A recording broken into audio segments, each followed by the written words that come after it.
Don't cheap out on this hire. Get that stuff out of here! It's Southwest Bias!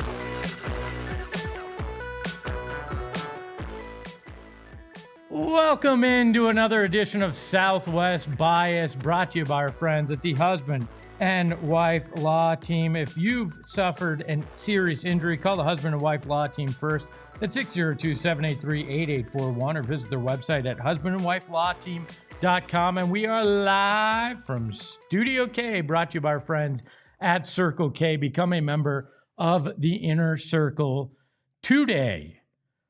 I bought some Christmas gifts over the break we had, and some of them just were not exactly ideal. I cheaped out a little bit. It was not on purpose. You just go with some of the things that are recommended to you on, Amazon or wherever you choose to shop. And I got burned.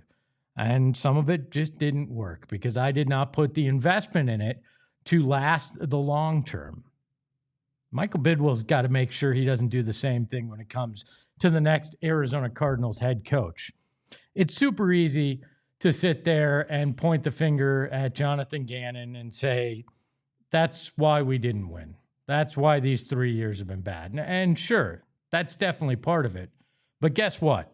You can't sit there and make the same kind of mistakes that you've made over and over and over again. The fan base will not accept it if you make another bad hire. And I get it. You said this the other day at your press conference about how fans feel and how you feel about it. But I'm not sure how I feel about it. Shane, if we could listen to what Michael Bidwill had to say there. We want to win. This was a decision that was based solely off winning. When I look at what other teams have done, and frankly, historically, we've done a quick turnaround in our not too distant past. I am looking forward to that, and I hope it's going to be in the first year, not in the second year. But we're confident that our search is going to be thorough, it's going to be broad, and we're going to select the right coach. It feels like Pledges. But by the way, is it just me, or does Monty Ossenfort in that video look like if Jason Statham lost a fight in a movie that he was scripted to win?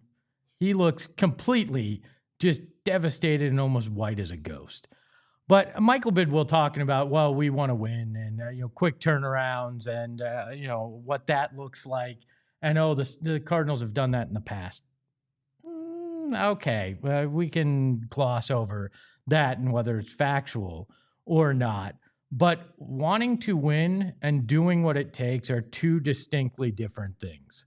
This Cardinals team has to hire a quality head coach. I believe a quality head coach with experience leading a franchise at some point.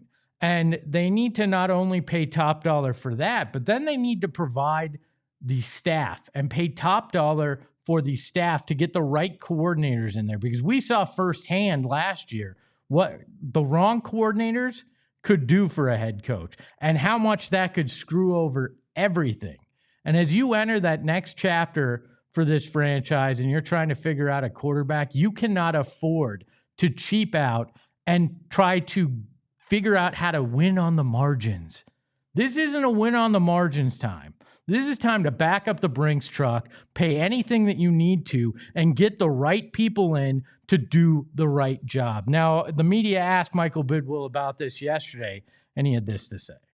I'm not going to negotiate the contract here with you, but we're looking forward to going out there and putting a winning coach in this position and having wins, and that's what I'm focused on. What is with this franchise and the inability to just say, yeah, we're going to do whatever it takes? If it takes spending a lot of money, we'll spend a lot of money. That's not negotiating in the media. That's telling people what they hope to hear. right? That frustrates the hell out of me when, we heard Jonathan Gannon, we inadvertently, while we were getting ready for this show, played the clip from last week where he said, stay with us, the sun will rise in the valley. Like, nobody seems to be able to just admit, yeah, things were bad. Yeah, we'll do what it takes. Yeah, we're willing to spend to get the kind of caliber coach that we think needs to lead this franchise. We're hearing the same exact platitudes that we heard last time when they were trying to hire Jonathan Gannon. In fact, guess what? According to Adam Schefter this morning, we're going to hear some of the same names that we heard last time too, because former Arizona Cardinals defensive coordinator Vance Joseph is on that list and is going to interview with the Cardinals. Don't fall to the sins of the past. Don't go down the same path you've been down before. Do not make the mistakes that have made you one of the worst franchises in NFL history. It's you, the Browns, the Jets, although the Jets have a Super Bowl championship and have had actual quarterbacks over their time.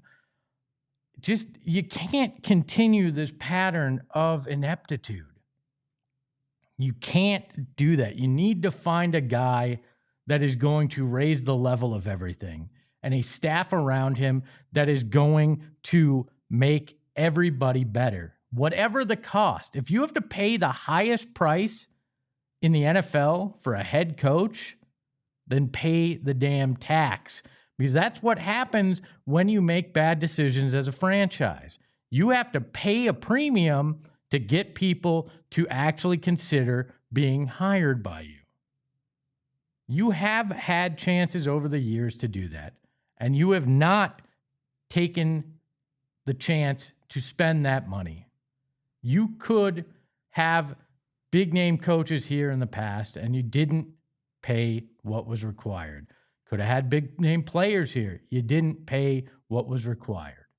Now, I'll give Michael Bidwill credit. He's better than his father was. This isn't the 90s where they're charging guys for Gatorades in the training facility, and he's investing on that side. But right now, this is the 2020s where we're charging for meals. Yes, yeah, we've taken a step up. They're still cheap, not as cheap, but right now is not the time to go cheap. Because if you find yourself sitting here 2 years, 3 years from now and saying the next head coach has already been fired because it didn't live up to your expectations, you failed the fan base again. I went on and on yesterday about how the fans deserve better. And this hire is going to be where you determine how that starts. If we're getting some guy that doesn't have a pedigree or some guy that everybody around the NFL goes, really? That's what you did? Or you cheap out on a hire when you could have had a bigger name head coach? Some fans are going to be done, and I wouldn't blame them. And I'm the hardest core you stick with your team no matter what. I mean, being a Cardinals fan, being a Suns fan, that's essentially, being any Arizona sports fan, that's essentially what we've had to be over the last decade and a half. Really, since Arizona sports has been a thing. But we shouldn't accept, just because that's the way it has been, that that's the way it needs to be. I need to see a hire that makes me believe.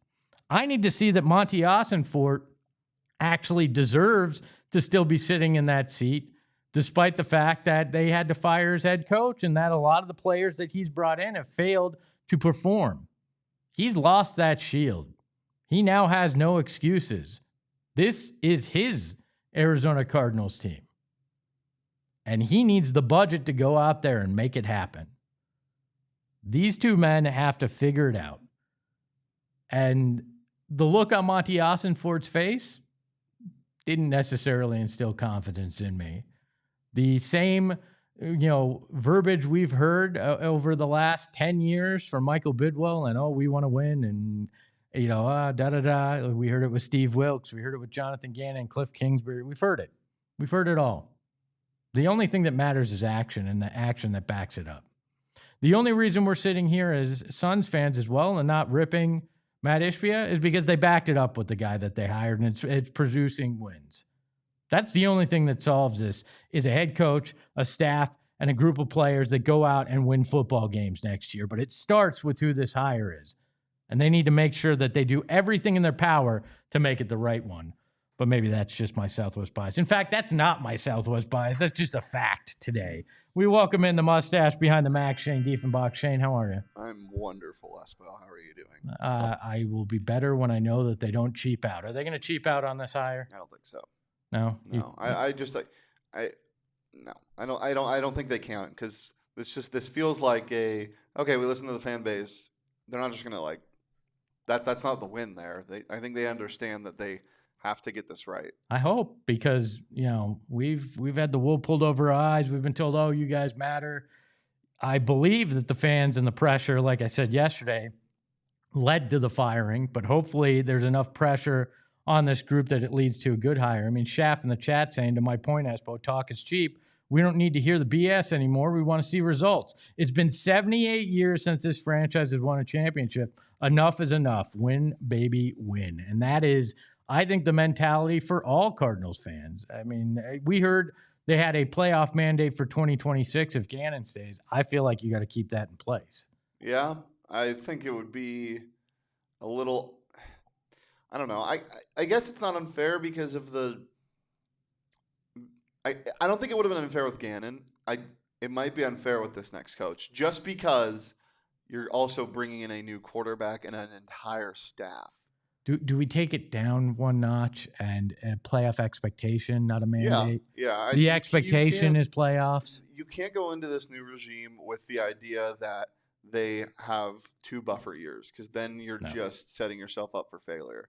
Like, Monty Austinfort, what we think, has had a plan in place with this young core, and some of it's worked and some of it hasn't. Most recently, it hasn't, but a lot of that has been because of the circumstances with injuries, and some of the picks haven't worked out, but some of them have been home runs. I think if he doesn't draft Marvin Harrison Jr., we have a lot different perspective on him. But you know what? Talk about listening to the fan base. That is all they wanted. So I think that the plan that has been in place with Monty and this young core of players, especially on the defensive side of the ball, I think we just got to let that play out. And I think you have a bit of a head start if you're talking about a rebuild. Because I know we said it can't be a rebuild. It's got to be a remodel, but right? Look, man, you don't have a quarterback. That's number one. You need that. That's like, okay, we got to remodel, but we also need an entire new roof. Here's the exciting thing, though, Espo. The best teams in the NFL typically have quarterbacks that are on rookie deals because of how much they're able to spend around them. I know you don't have a ton of cap space like some of the other teams, like the Raiders, who has $100 million next year. I think the number sits around $20 million. When you move off Kyler Murray, you might be seeing some other figures. You might be seeing some big money spent, and I hope that's the case. But who do you throw it at? There's not a lot of great options to bring somebody in. We'll see. You want Tua? No, not at quarterback. Not at quarterback. You mean elsewhere? I'm saying you spend everywhere else except for quarterback, and the quarterback you have is on a rookie deal. Hopefully. Gotcha. Yeah, I mean, you got to hope some things fall your way at 3, or that you're willing to trade up and make a move. You gotta make a quarterback fall to you at 3, and you got to give the Jets Kyler. Just give it to him. Just give him here. Kyler. We'll trade him to you for nothing. We'll pay you to take Kyler Murray. Would that not be the most Jets thing ever? That they would be like, you know what? We'll take Kyler in the 3, and you can have 2, and enjoy whatever quarterback you want. I love this idea. Leverage the fact that the Jets may be the worst franchise, behind you on the rankings, and leverage that stupidity to your advantage to wind up getting a quarterback. And now we're talking. There you go. You know what I think is hilarious is my father grew up a Jets fan and then adopted the Cardinals when he came here. And the man got 6 wins out of 2 teams in 36 games. He has nowhere to go. Nope. And I love it. I think it's hilarious. That is where it is. I'm sorry, Dad, that you're suffering through that. But you made me a Cardinals fan by moving here. So I guess that's your punishment for making me suffer through a lot of this. But I think you're right. Find that rookie quarterback, figure out how to build around it, but make sure you have a head coach or at least an offensive coordinator that is known for building quarterbacks, for getting the most out of young guys. You can't have Kenny Dillingham. Kenny's dominating, and we'll talk about this in the second half. He's dominating plenty right now. He doesn't need to come to the Cardinals and deal with those problems. But if this is Vance Joseph, if we've gone through all this just to turn back the clock and bring Vance Joseph in, I'm gonna lose my ever-loving crap. Yeah. I mean, we saw what he was with the Broncos.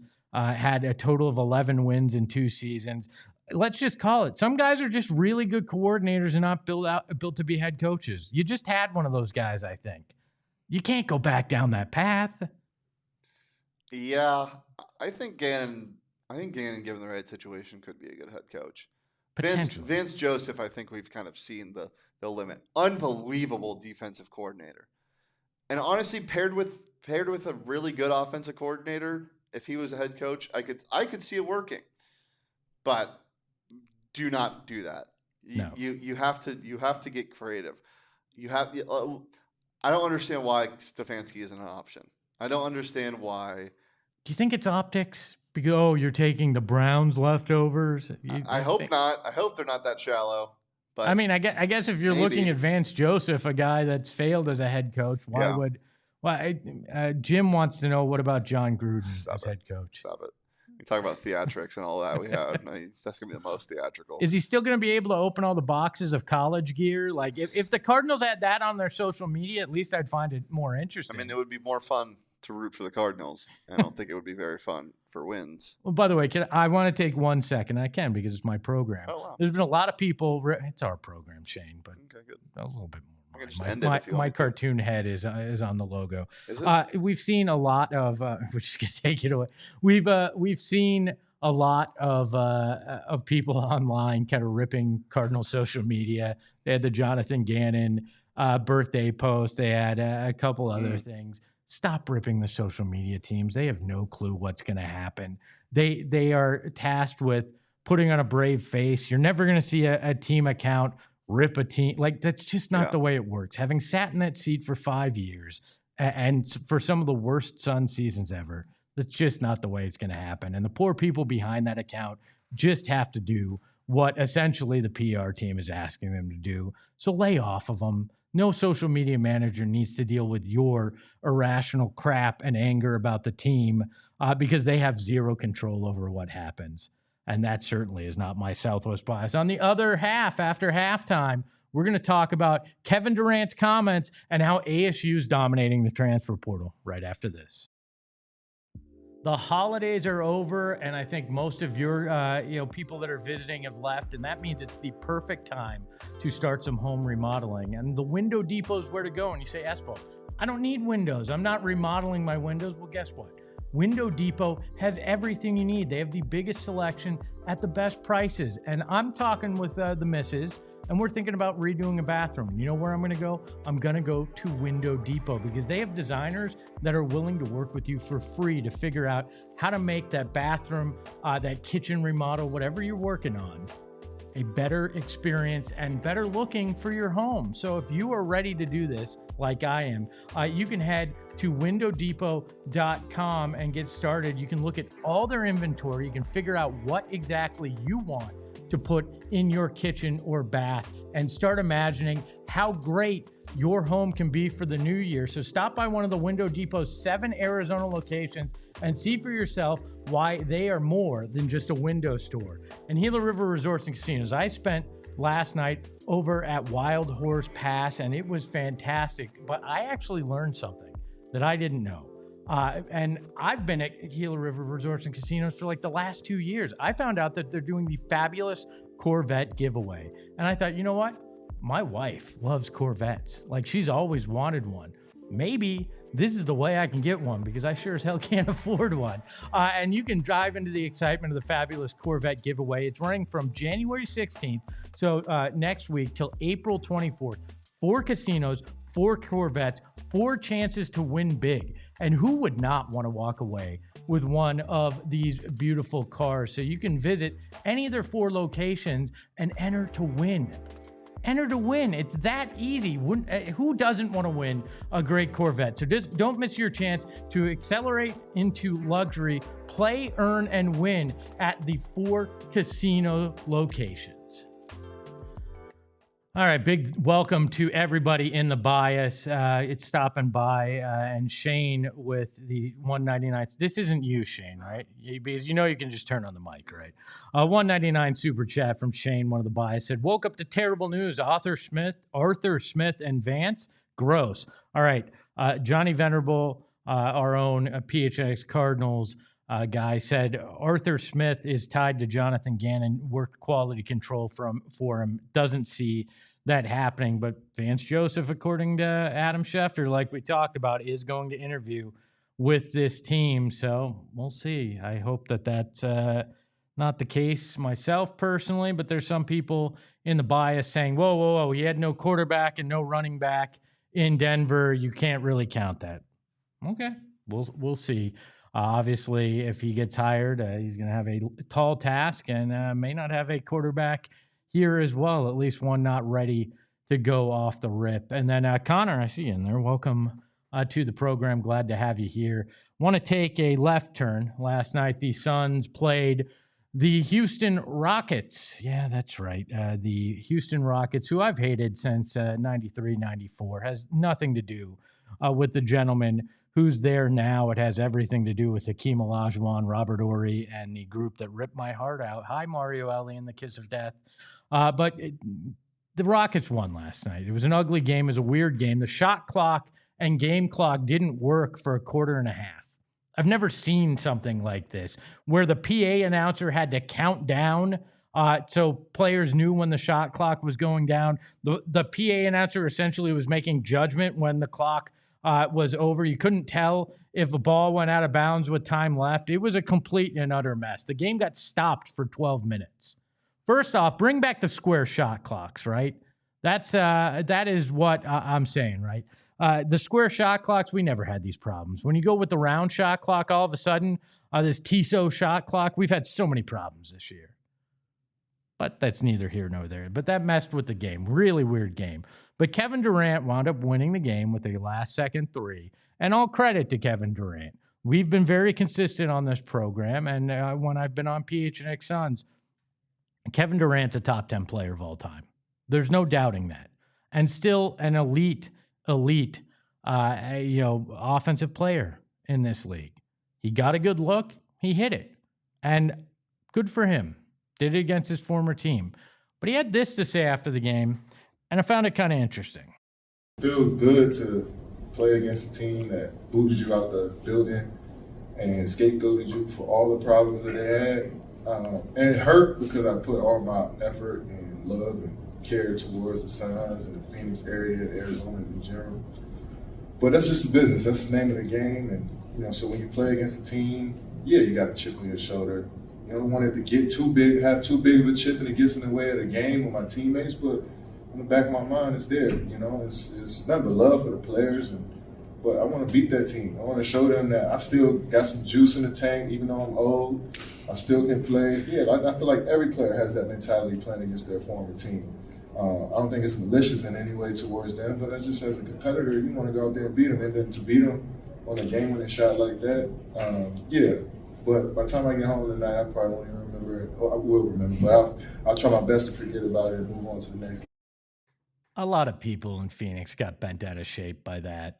And look, man, use whatever you need to as motivation. I think we've all had people doubt us or say things that we probably built up more in our mind than it ever meant, and that we use it to motivate us to try to prove somebody wrong. Good on Kevin Durant. I'm fine with that. He's done that multiple times in his career, and it's worked out quite well for him. But from a Phoenix perspective, I don't think any of us have been thinking about Kevin Durant since the trade, because things are going extremely well in Phoenix this year. In fact, if they had won last night, which there was a good chance, they would have only been a half a game back of Houston. Nobody here is hung up on Kevin Durant. Sometimes relationships end because they're just not good. And it's not because either person or either side is bad. It's not because, in some cases, because of anything other than it just doesn't work. And I think that is exactly what this situation in Phoenix was. Oil and water. Didn't pan out. Front office made some bonehead moves as well in adding some additional pieces that didn't work out. And I think everybody can sit there and walk away and should be able to just say, you know what? Bad situation. Didn't pan out for any of us. We parted ways. Could the Suns have done a little bit better in how they broke up with him? Sure. Everybody can. Who hasn't had an awkward breakup because you don't know how to end it completely? Plus, you guess what? The people that handled that got fired. So I know people are bent out of shape, but Kevin Durant can use whatever he wants as motivation, and Suns fans can have fun with the team that they have and be all right with it. Time to move on, and I think we all can, because we don't have to deal with Rockets or anybody from Houston again until I believe it's April. So enjoy the reprieve, and each side can enjoy good basketball from their team. Shane, before we get out of here, I want to talk to you about the ASU Sun Devil football team. Kenny Dillingham, signs his extension, and all of a sudden, a transfer portal heaven for this team. They are landing. They're the darlings of the transfer portal. They got their quarterback, wide receivers. Well, what did we say, Espo? If they survive this Michigan thing, which we all assumed they would, Kenny's going to get his way. And it's not just the money that he has to play with. It's getting his coordinator or getting his assistant coaches in the best positions. And what was the first thing that he did after they got that security was promote Brian Carrington, who is the quintessential recruiter. I don't know if you guys have seen his Twitter over the past couple of days. I'm not the biggest fan of AI art, but he's making some very, very funny ones. He posted a picture of him with like 10 arms, each holding a cell phone, and said transfer portal day one. He's posted like him as a TSA agent. It's fantastic. Is he essentially the Statue of Liberty of ASU football, saying, bring me your tired, your poor, your huddled masses of the transfer portal. Come to Arizona State. We will make everything better for you. Yes, it's very exciting. And not only were they able to land a Marion Miller, who was their highest rated prospect, I think, ever. Like, not even transfer, like, ever. He's in 9.5, which is just ridiculous. They were also able to add a quarterback with a ton of upside. And I was saying it since the start of when Levitt left that they weren't going to go after some massive name that everyone wants. It's going to be a guy you didn't expect, and that's exactly what we got. Kenny can build him. Cutter Boley out of Kentucky is a guy who has uber potential, a crazy arm, but had some turnover issues. And what have we seen Kenny do? Bo Nix was that type of guy. Obviously a shorter guy at Auburn. Everyone hated him because he kept turning the ball over. But you saw those plays. You saw that type of play where he made it against Alabama, where he was scrambling and threw it up and made an unbelievable throw in the back of the end zone. He had that potential, and Kenny turned him into one of the top 10 quarterbacks in the NFL right now. I'm not saying it's all Kenny, but a lot of it is Kenny Dillingham. Jordan Travis, kind of the same thing. Now you get a guy you can mold, who I'm really excited for, and they're not done yet. There's a lot of guys that still have the potential to go to ASU. Reed Harris was on campus yesterday, who's the number 4 wide receiver in the portal. You're not going to need a great quarterback. You're just going to need a guy that can throw a spiral with all the wide receivers. It definitely seemed like they're overcorrecting, which is fine, because we thought they reloaded in the portal last year at receiver. And then you saw the depth issues rear their ugly head. And you didn't even bring up the best recruit. There is a 6'7", 250 Australian punter that signed. I want an NIL deal with this guy. I'm going to make everything I can to make this happen. We need an NIL deal with the Australian 6'7", 250 punter. If you guys don't have an interview with him on PHNX Sun Devils, somebody's going to pay the price. We'll make sure to do that. This is the second ASU recruit from Australia this cycle, which is hilarious. There's a video of him punting the ball 90 yards. Holy hell. which is exciting. Obviously, pretty unproven. Only had 3 punts total at Ohio State. But was that just because their offense was yeah, that right. good? With the dimensions, it should be exciting. No, they're in the Big Ten. They punt a lot. I mean, with this offense he's putting together, this guy may only have 3 punts again next year. Yeah, hopefully. Be cool. ASU having success in the portal. We'll cover it, and you can check out PHNX Sun Devils. Shane Today at 1 p.m. Totri, Eric. Yeah, they got you every day at 1 p.m. breaking down everything for you. A big thank you to the mustache behind the Mac, Shane Diefenbach. You can follow him at Shane Dief. You can follow the program at PHNX_sports. A big thank you to everybody in the bias. Before you get out of here, hit that like button. Hit the join button to become a member of the Supporters Club to get unbelievable emojis, great exclusive videos, and so much more. You can follow me at Espo. And remember, don't cheap out. ASU did it right. Cardinals have to too. Ahoy, hoy. We all silly like the mayor.